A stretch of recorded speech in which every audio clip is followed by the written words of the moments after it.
A couple days ago, there was a big news story that came out about an 8-year-old kid who was turbo pranked by the prank god. It was in a Target. He was told that they were filming a Mr. Beast style video, and it was a blindfolded shopping cart challenge where they'd be given 30 seconds with him and his dad to get as much of the toys that they could into the cart, and he'd buy it for them. And the prank was, he didn't buy it for them. Instead, him and his friend just ran away giggling, and then both probably had to start hyperventilating into a paper bag in order to come down from the adrenaline rush of lying to an 8-year-old for their YouTube video. And this became a bit of a big story because you've got to be a pretty psychotic douchebag to prank an 8-year-old, but an even bigger, ghoulish asshole to prank a hearing-impaired 8-year-old whose dream it was to be part of a Mr. Beast video. So let's go over this whole situation as well as his response, because this shameless lobotomite actually came forward and put his face on it, whereas previously, no one really knew who this was. But now, the mayor of Doofus Town has come forward with a press conference here in order to address it personally. So I can't wait to show you what this guy looks like and how he tries to rationalize it. Saturday for 8-year-old Gabe Lyles and his dad TJ, until 3 men walked up and said they were working with the YouTuber Mr. Beast. Said that they wanted to do a fill the cart challenge where we would be blindfolded. Within 30 seconds, whatever we could put within the cart, they'll pay for. That was the whole premise of the prank, and this is pretty much what modern pranks are. Just being as cruel as possible and making strangers' days just worse for the sake of your own content to try and fill your completely worthless, dead-on-arrival, doomed-to-failure TikTok career. Now, I'm going to skip around a little bit and show you a clip from his response because he's refuting the claim that he labeled it a Mr. Beast video to the kid and his dad. Not that it really matters that much, that doesn't really change how fucking degenerate this garbage is in the first place, but I will just show you that because he's trying to make it seem like in his response he's in the right, and that the dad is a liar, and insinuates that he's lying for the sake of clout, which is absolutely hilarious, the lack of self-awareness to make a claim like that from his position. We're working with the YouTuber Mr. Beast. We're kind of like Mr. Beast, not really though. So this is coming from his unedited video that was filmed, but it's extremely possible that he's leaving out the shit that makes him look much worse and corroborates what the dad was saying. But regardless, let's say he's being 100% truthful here. Even just watching that clip, I think it's extremely easy to recognize why it'd be confusing and people would think that he was coming up like he was associated with Mr. Beast. He fucking ambushed these people in public and then said, it's time for a blindfolded shopping spree challenge, and then mentioned Mr. Beast. Like, I'm imagining he's coming from a privileged background where this maybe isn't that big of a deal, but to a family that doesn't come from that kind of background, this is a, like, dream come true moment. So just getting that opportunity, immediately your heart's going to be racing and you're going to, maybe mishear a couple of things in excitement, not maliciously. So I don't think the dad was lying on purpose here, and he does name drop Mr. Beast, so that's something that would absolutely stick with you after the fact.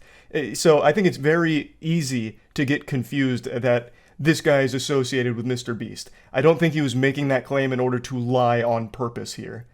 Mr. Beast is one of Gabe's favorite YouTubers. He often makes videos about challenges where he gives away free stuff. So TJ and Gabe believed that the men were working with Mr. Beast.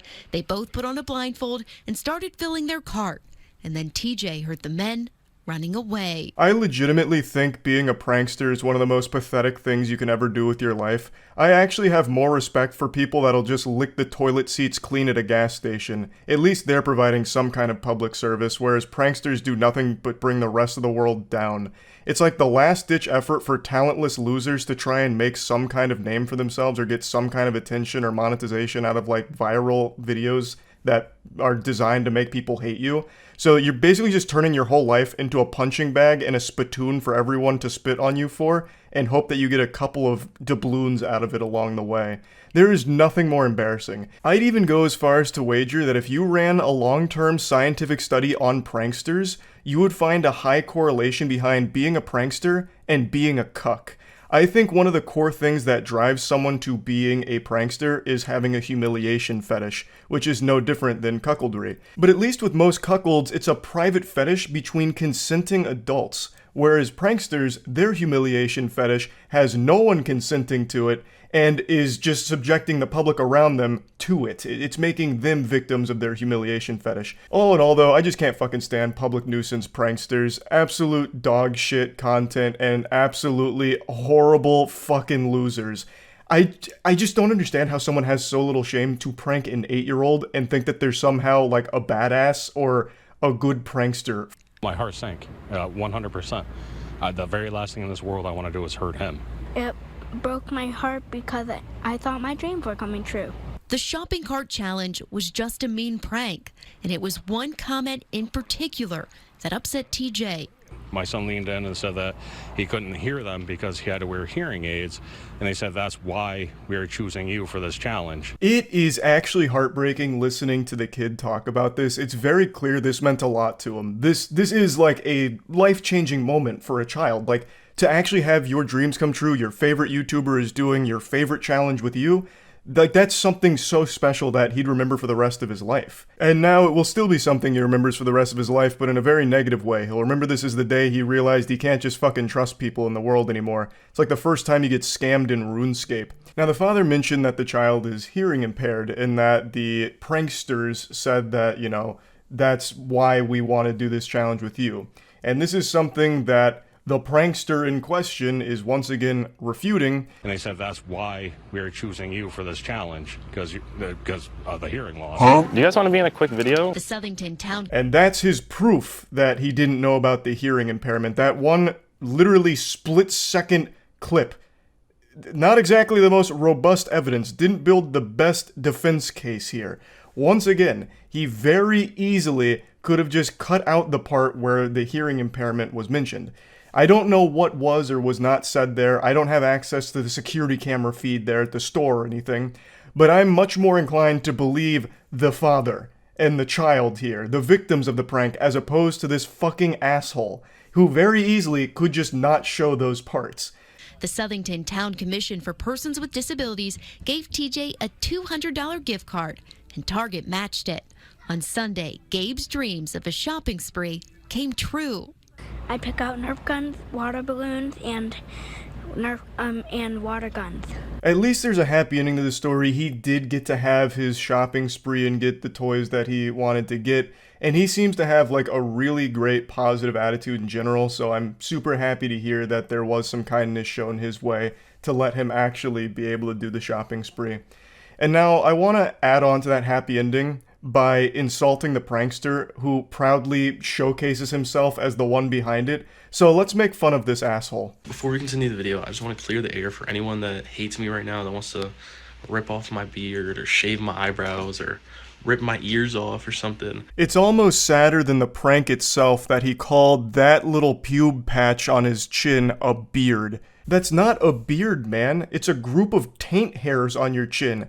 That hair on your chin is what most people have on their gooch. I really hope you don't go around saying that you have a beard, because that's even more embarrassing and delusional than you thinking that pranking an 8-year-old for your TikTok or YouTube channel was a good idea. The fact that you call that a beard is sickening. Also, I love that he immediately tries to showcase his quirky personality. Oh, you guys must hate me and want to, pull my ears off. How wacky and random. So this is like the personality of a prankster. Fucking lame as shit. I already know this is the kind of guy who, when hanging out with his friends, makes stupid faces and goofy noises in order to be the clown, in order to make people laugh, like he's performing at a child's birthday party. I did not know that kid was deaf. I did not know that, alright? It wouldn't have mattered whether you knew or not. You would have still done and posted the prank all the same. In fact, you can't even help but smile about it right here. Can't even pretend to care for a single iota of a second. I also couldn't help but notice that he's got the no parking sign behind him and another sign behind that. So this fucking goofball is one of those dumb idiots that steals public signs and proudly puts them in their room. We made fun of people that did that back in college, fucking 8 years ago. For those that don't know, it was a little bit of a trend for a while where people would get rowdy or they'd be drunk and they'd like steal a public sign, like a no parking sign, and they put it in their dorm room. And those people got relentlessly bullied for it because it's so goofy and embarrassing to think that it's cool. And yet this guy's still living in a fantasy land where he thinks it's like hard or cool that he stole these signs and he's proudly displaying them in the background of his videos. This guy's whole life is designed around being a professional loser. And the dad is exaggerating it and lying to the news because what happened. I thought it was funny, but I also was kind of mad because he lied about me and my friends, and that kind of got me upset because, you know, it didn't get me upset because he deserved the money. He got the money out of it. But, he tried to make us look like we were super bad guys. We were just being bad guys. All right? Well, that clears it up then. All's right in the world. They weren't being super bad guys. They were just being bad guys.